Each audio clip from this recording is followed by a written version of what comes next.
Assalamualaikum warahmatullahi wabarakatuh. Waalaikumsalam warahmatullahi wabarakatuh. Waalaikumsalam warahmatullahi wabarakatuh. Janoma, cerdas.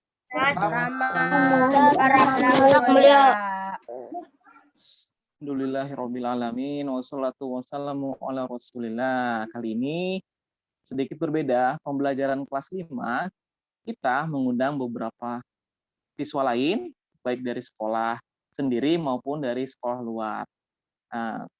Sebelumnya kami ucapkan selamat datang di kelas 5 yang mungkin tidak di kelas kami yang tidak di kelas 5 ini.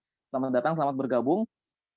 Kalau hari ini kita punya kegiatan secara daring yaitu konferensi pelestarian air. Berhubung hari ini tanggal berapa ya? 22 Maret, Pak. Tanggal 22 Maret.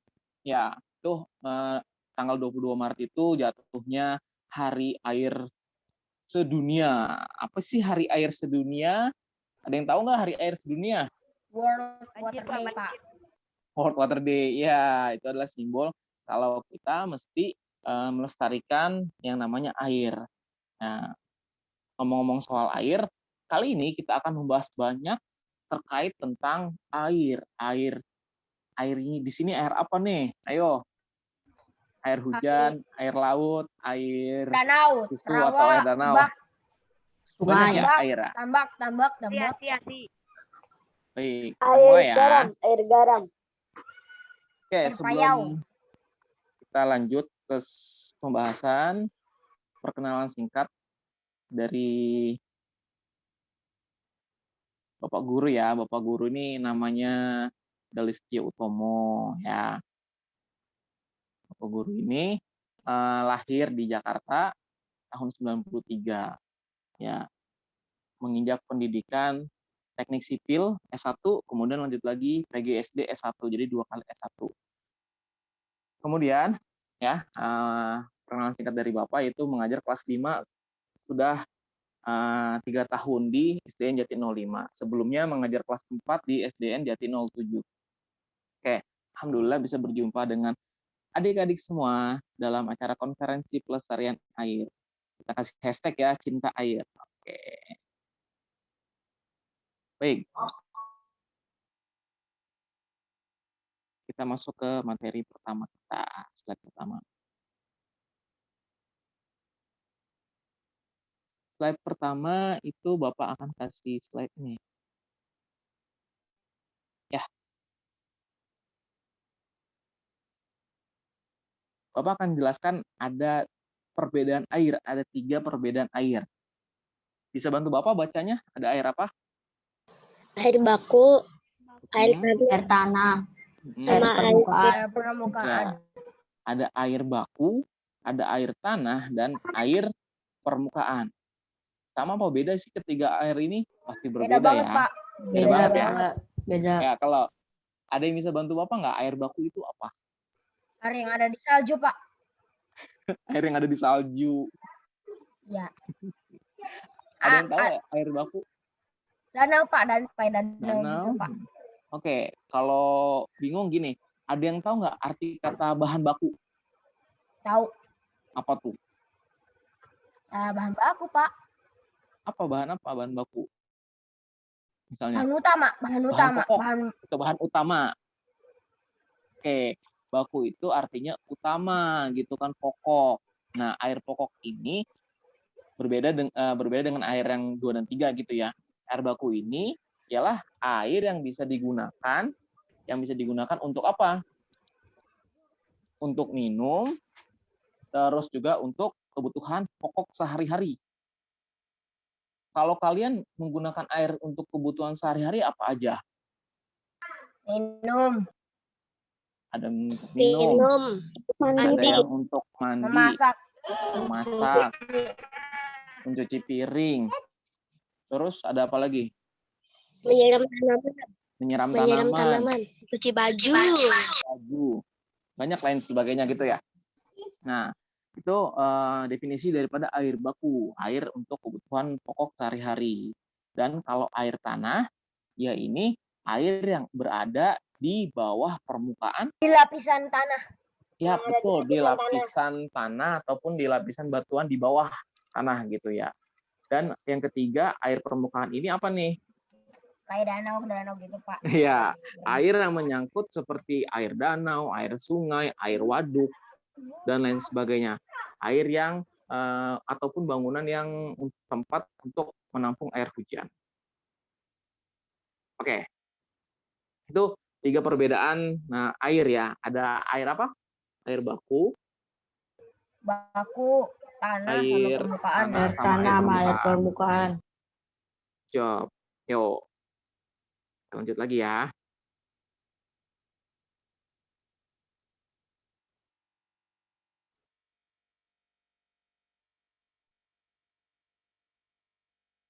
Kita masuk ke siklus air.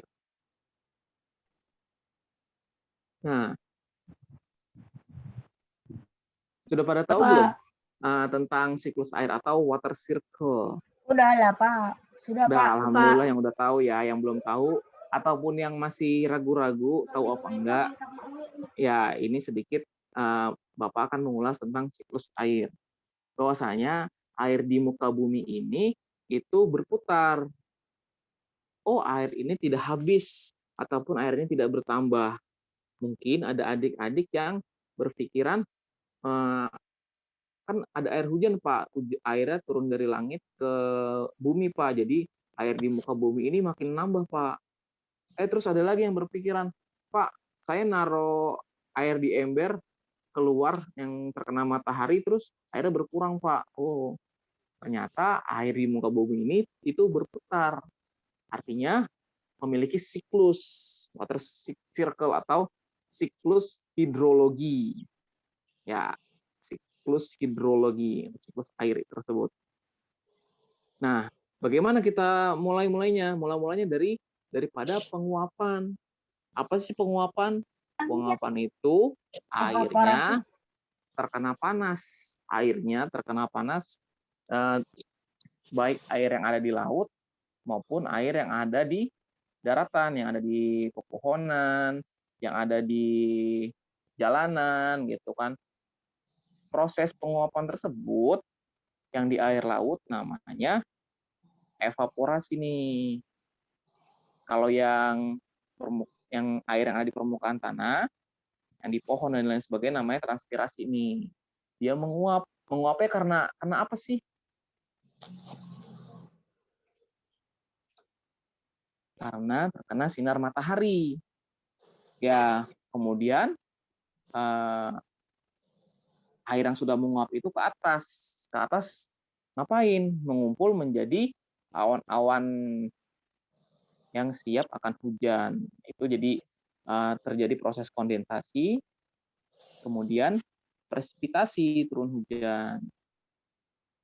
Terus airnya turun ke bawah, infiltrasi ke air tanah, terus balik lagi ke laut. Nah, air hujan yang menetes dari atas itu juga terdapat 3 jenis siklus. Ada siklus pendek, siklus sedang, sama siklus panjang. Ya, nah itu kamu bisa cari pembahasan lebih mendalam tentang 3 siklus tersebut di sumber-sumber lain. Oke, sampai di sini ada yang mau ditanyakan? Nggak ada, Pak. Nggak ada ya? Nggak ada. Oke.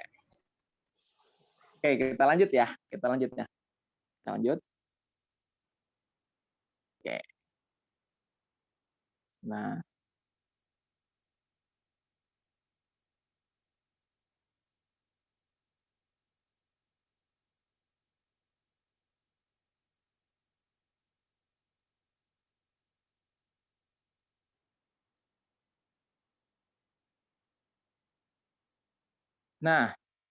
air-air yang pertama yang tadi Bapak bahas, yang perbedaan air itu, air baku ini digunakan untuk minum juga ya, untuk konsumsi kita bersama. Air tersebut memiliki 3 syarat agar layak dikonsumsi, yakni syarat fisik, syarat kimiawi, maupun syarat mikrobiologi. Ya, 3 syarat tersebut sudah pada bisa, ya, udah pada ngerti ya. Ada yang bisa bantu Bapak nggak menjelaskan ketiga syarat Zar, Pak. air layak dapat diminum? Zar, Pak. Silakan boleh raise hand, gunakan fitur raise hand. Oh, oke, langsung. Inzazar Abraratya Wijaya. Silakan. Syarat yang pertama, syarat untuk minuman bisa diminum itu punya syarat fisik. Maksudnya apa sih, Nah. Zar? Syaratnya itu bisa dilihat oleh mata, Pak. Ya, harusnya kayak gimana kalau minum air minum yang bisa diminum? Tidak berbau, tidak berwarna, tidak keruh. Sejuk, suhunya sejuk, Pak. Sama satu lagi, airnya tidak berwarna, Pak. Ya, udah tadi airnya tidak berwarna. Kemudian yang kedua, Inzazar, yaitu ada syarat apa yang kedua? Kimiawi. Itu maksudnya apa tuh? Kimiawi. Syarat-syarat yang harus dilakukan pakai barang, Pak, yang nggak bisa dilihat pakai mata. Oh gitu. Contohnya apa?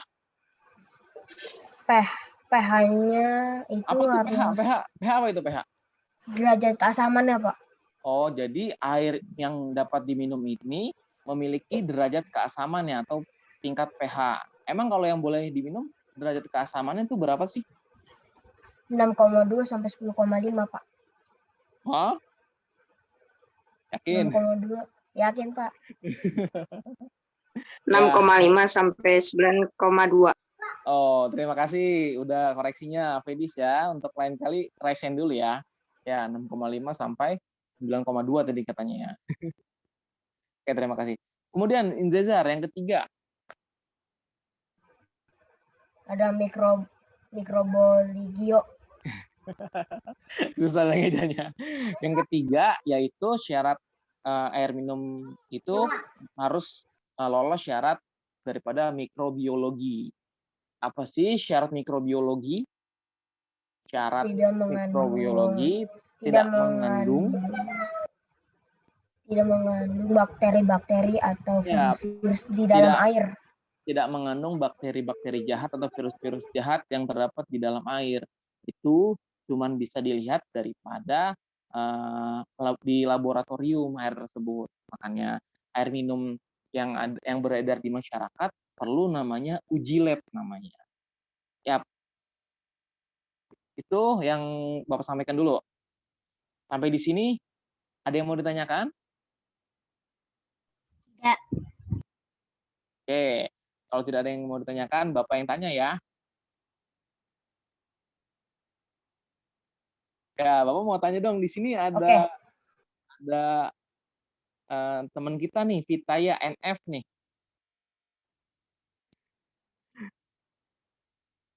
Halo Vitaya. Halo, Pak. Itu gambarnya gambar apa? Gambar ikan hiu di belakang ya? Gambar lumba-lumba. Lumba-lumba. Ikan hiu. Vitaya, kamu kelas berapa? 4. Oh, kelas 4. Tadi kan sudah menyaksikan sedikit ya pembahasan tentang air ya. Ya. Nah, air itu di muka bumi ini bertambah apa berkurang sih? Tidak bertambah, tidak berkurang. Kenapa nggak bertambah, nggak berkurang? Karena air mengalami siklus. Ya, betul. Oke. Kita kasih aplaus dulu dong semuanya. Ya. Air itu mengalami siklus ya. Nih. Tuh. Oh, teman kamu bisa jawab. Nih. Ntar kalau Bapak acak yang lain bisa jawab nggak nih? Terima kasih Vitaya ya. Bapak mau tanya dong sekarang ke laki-laki boleh ya? Laki-laki boleh ya. Ada Raffi Kenzi. Hai Raffi Kenzi. Halo, Pak. Ya, Raffi Kenzi. Kalau perbedaan air itu kan ada 3 ya. Ada air apa aja tadi?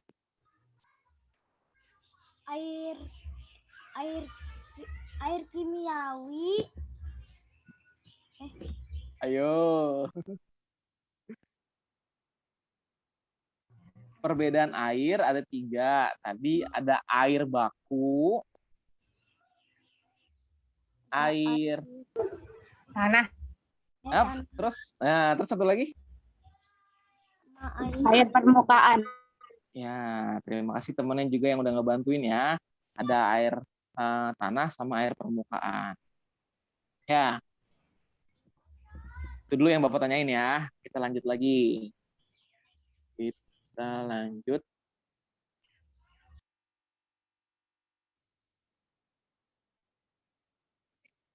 Ya, ternyata siklus air yang ada di muka bumi ini bisa terganggu nih, teman-teman. Ada 2 penyebab daripada siklus air ini terganggu. Apa? Coba dibaca. Yang tampil di layar. Tanah. Efek rumah kaca dan penebangan hutan. Efek rumah kaca dan penebangan hutan. Oh, ternyata yang akan Bapak jelaskan sekarang ada 2 penyebab siklus air bisa terganggu. Walhasil hasilnya mengakibatkan bencana yang akibat perbuatan manusia itu sendiri. Ada yang tahu nggak sih efek rumah kaca itu apa? Sinar matahari ke pantul, Pak. Sinar matahari ke pantul. Hehe. Ada jawaban lain? Rumah jadi memanas. Rumah jadi memanas. Ya, lucu-lucu jawabannya. Oke. Efek rumah kaca. Coba kamu perhatikan sekitar rumah kamu. Di rumah kamu pasti ada kacanya nggak? Iya, Pak. Ada. Ada. Bapak. Ya. Buat apa sih kaca di rumah kamu? Fungsinya buat apa? Buat ngintip, Pak. Buat Untuk ngintip. menerangkan rumah, Pak. Untuk menerangi rumah. Untuk apa? Biar ada cahaya di rumah, Pak. Biar ada cahaya di rumah. Banyak fungsi kaca ya di rumah ya. Kaca ya, bukan cermin ya. Kalau kaca memantul nggak kira-kira? Enggak sih, Pak. Hmm? Cuma nembus, Pak. Kalau Nembus kan kaca kan? Ya, kaca kan nembus. Terus. Ya. Nah, efek rumah kaca dan penebangan hutan ini adalah 2 faktor yang sangat berkaitan yang menyebabkan lapisan ozon di langit di atas itu, kalau peneliti bilang agak sedikit berlubang ya katanya ya. Pernah dengar nggak? Ya, sehingga bumi ini jadi semakin panas gitu ya. Ya, efek rumah kaca ini juga akibat perbuatan manusia yang suka banyak membangun perumahan, ada lahan atau ada hutan sedikit, dibangun rumah, dibangun pertokoan, dibangun gedung-gedung tinggi gitu. Jadinya menyebabkan daerah resapan air berkurang. Oke. Tuh, 2 faktor yang mengganggu siklus air.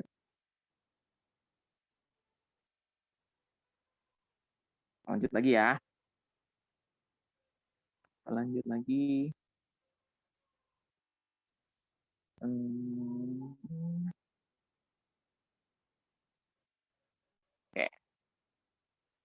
Kalau kita udah tahu siklus air bisa keganggu, apa sih yang akan terjadi kalau siklus air tersebut terganggu? air akan berkurang. Pak, banjir. Banjir, Pak, banjir. Ya, ada lagi nggak selain banjir? Longsor. Longsor, Pak, longsor. Kekeringan. Kekeringan. Udah mata air. Terus ada apa lagi? Dan banyak Menyengat. bencana alam yang dapat terjadi kalau Banyak hewan yang kesulitan mendapatkan air. Nah, banyak hewan yang kesulitan mendapatkan air. Padahal hewan-hewan tersebut butuh minum kan? Ketika hewannya nggak bisa dapat air, kira-kira bisa hidup nggak hewannya? Ya enggak. Terus banyak ya. Jadi kalau misal siklus air terganggu, akan mengakibatkan berkurangnya satwa atau rusaknya kehidupan si hewan maupun di tumbuhan. Tumbuhan kalau nggak ada air juga nggak bisa tumbuh kan? Betul nggak? Betul, Pak. Jadi banyak yang Oh. punah, Pak. Nah, kalau kamu udah tahu siklus air ini bisa terganggu, ya sebagai seorang siswa SD, apa sih yang bisa kita lakukan? Melestarikannya doang, Pak. Menghemat air. Gimana cara melestarikannya? Menghemat air, membuat lubang resapan air, Pak. Membuat lubang resapan air. Emang udah bisa bikin lubang resapan air? Kasih paralon aja, Pak. Terus nyambungin aja ke tanah, udah jadi, Pak. Oh, jadi kasih paralon aja. Jangan lupa dibolongin dulu tanah Iya. yang di rumah. Ya. Salah satu cara untuk melestarikan air yaitu kita membuat lubang resapan air ya. Nih, Bapak ambil dari salah satu sumber cara membuat lubang resapan air. Nah, lubang resapan air ini bisa meredamkan volume air ketika banjir. Karena kita nih warga Jakarta gitu kan, yang banyak sekali lahan yang udah terguras, banyak sekali lahan yang sudah dibangun sama perumahan, dan kita kurang daerah resapan air, kita perlu yang namanya lubang resapan ataupun biopori. Ya, lubang biopori ini salah satu caranya bisa dengan membuat pakai semen ataupun kayak paralon kayak tadi. Lubang biopori ini, ya. Ini sampah organik buat apaan, Pak? Ya, nanti dijelasin ya. Oke, karena udah ada yang nggak sabaran nanya, yuk sebelum Bapak jelaskan, ada yang mau ditanyakan nggak dari gambar ini? Cuma sampah organiknya doang, Pak. Buat Ya, apaan? sampah organiknya buat apaan, Pak? Gitu kan ya. Pak, kok itu lubang bioporinya ada sampah organiknya buat apa sih, Pak? Ya. Tahu nggak teman-teman? Nah, lubang biopori ini sebetulnya boleh dimasukin sampah. Asal bukan sampah plastik. Kenapa? Karena kalau sampah plastik tidak bisa didaur ulang. Kalau sampah organik masih bisa diolah, didaur ulang dengan cepat di bawah tanah, malah sampah organik tersebut bisa menjadi pupuk bagi tanaman-tanaman yang ada di sekitarnya. Ya, begitu. Nah, baik, sampai di sini cukup materinya ya. Karena setelah ini kita akan masuk ke sesi masalah-masalah air yang ada di sekitar rumah kita. Gitu. Terus setelah kita tahu masalah-masalah air yang ada di sekitar rumah kita harus ngapain aja sih dari kegiatan hari ini tuh. Bapak akan cek dulu sebentar ya peserta yang sudah hadir. Di sini ada Amelia Wilhelmina, selamat datang. Oh, diganti jadi Angel namanya. Akun mamanya. Bapak akan mulai dari slide yang paling depan. Di sini ada Raja. Ya, logo Raja. Hai, Raja. Ya, Pak. Kamu pernah punya masalah nggak sama air? Pernah. Apa masalahnya? Air ngadet-ngadet. Air ngadet-ngadet. Itu kamu di rumah pakai air pump apa air tanah? Nggak tahu. Nggak tahu. Nggak tahu. Air ngadet-ngadet. Masalah Raja itu ngadet-ngadet air di rumahnya. Di sini ada Asti. Hai Asti. Hai, Pak. Ya, kamu pernah punya masalah nggak sama air? Baik-baik aja. Oh, pernah. Kirain baik-baik aja. Pernah apa masalah Asti sama air? Airnya mati. Air mati. Emang kenapa matinya? Ada yang nyumbat, Pak. Oh, pakai air pump? Iya. Oh, air pump ada yang nyumbat. Airnya mati, airnya ngadet-ngadet. Nah, di sini mau nanya lagi ke yang lain ya, teman kita yang lain. Di sini ada Nadia. Hai Nat, Pak, hai Pak. punya masalah nggak sama air? Pernah Pak? Ya, Apa masalahnya? airnya mati juga kayak asli. Airnya mati juga. Tapi beda kayaknya. Gara-garanya Ah. beda. Gara-garanya beda. Gara-garanya kenapa? Gara-gara otomatisnya rusak kayaknya. Oh, ternyata masalah teknis ya, masalah mesin di rumahnya. Iya. Ya, kita sebagai warga di perkotaan cuman bisa merasakan kendala air itu apa, ngadet-ngadet dan juga mati, nggak lain nggak bukan karena pumpnya misalnya bermasalah, atau yang pakai air tanah karena otomatisnya di mesin tangki airnya bermasalah ya. Tapi kalau kita beranjak ke daerah-daerah pedalaman ya, akibat daripada siklus air yang ada masalah sama air, salah satunya di daerah persawahan. Ada yang tahu nggak sih masalah yang timbul ketika terjadi gangguan siklus air di daerah persawahan?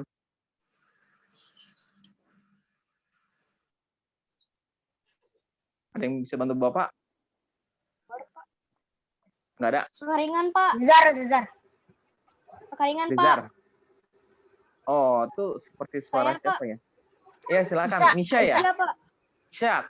Hah. Apa? Kekeringan kenapa, Syah? Kalau misalnya emang di sawah butuh air, Syah. Iya, Pak. Buat apaan air di sawah? Untuk menyirami padi, Pak. Nah, kalau Mengairi misalnya padi. untuk mengairi, oke, kalau misalnya kekeringan yang terjadi apa, Syah, sama padinya? Padinya akan mati, Pak. Maksudnya Terus? nggak tumbuh gitu, Pak. Terus? Kering. Gagal panen. Nah, Gagal dibantuin lagi panen, tuh. Pak. Jadi Oke, terima kasih. Oke.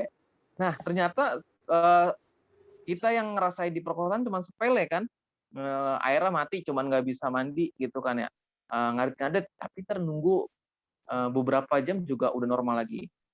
Nah, kalau kita lihat di sekitar persawahan misalnya, apabila terjadi gangguan siklus air, akan terjadi kekeringan. Kekeringan padinya jadi gagal panen.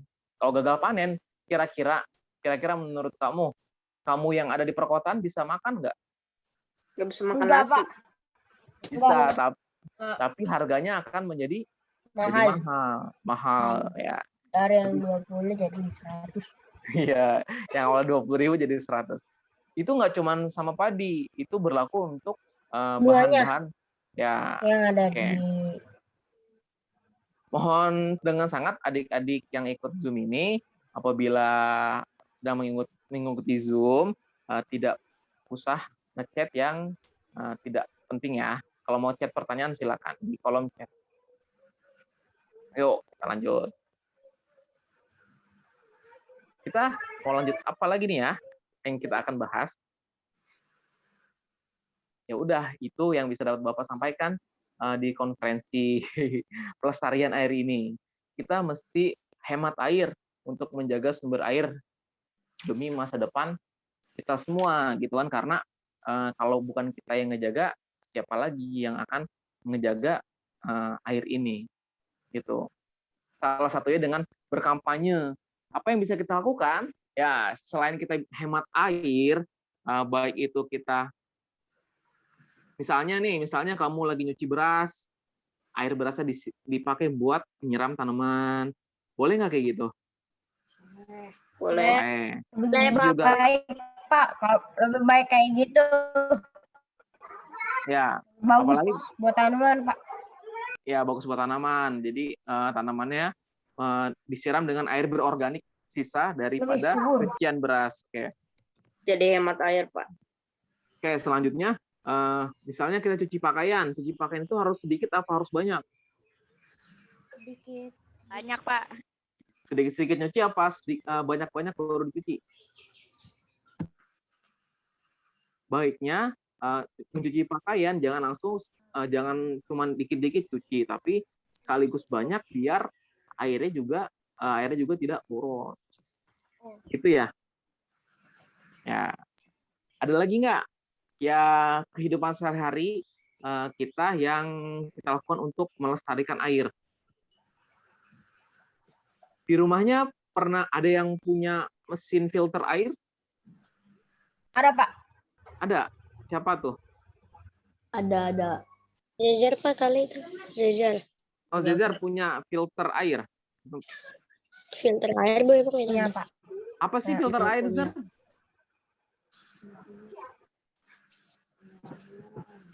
Ya. Filter yang buat air, kayak buat ikan gitu, Pak. Oh, kayak bukan. Jaringan air. Ternyata filter air yang Bapak maksud bukan di akuarium ya. Filter air ini yang membuat air tanah masuk ke mesin filternya bisa langsung diminum.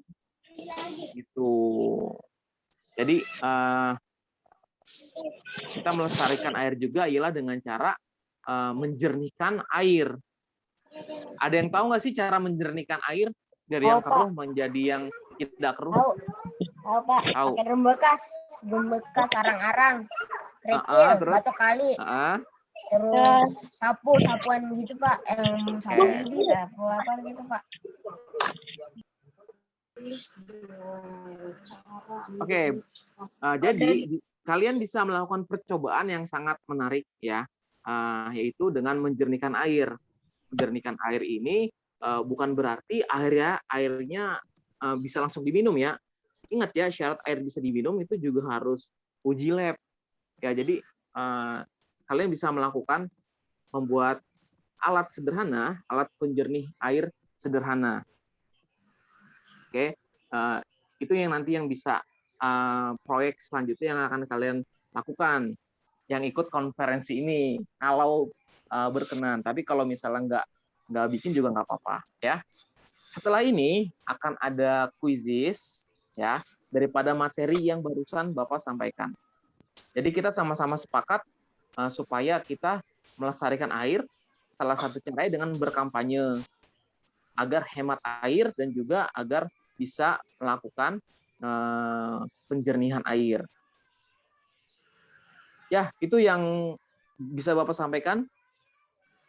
Mudah-mudahan bermanfaat, mudah-mudahan bisa menambah keceriaan kamu, pengetahuan kamu belajar di rumah aja. Terima kasih. Wassalamualaikum warahmatullahi wabarakatuh. Waalaikumsalam warahmatullahi wabarakatuh.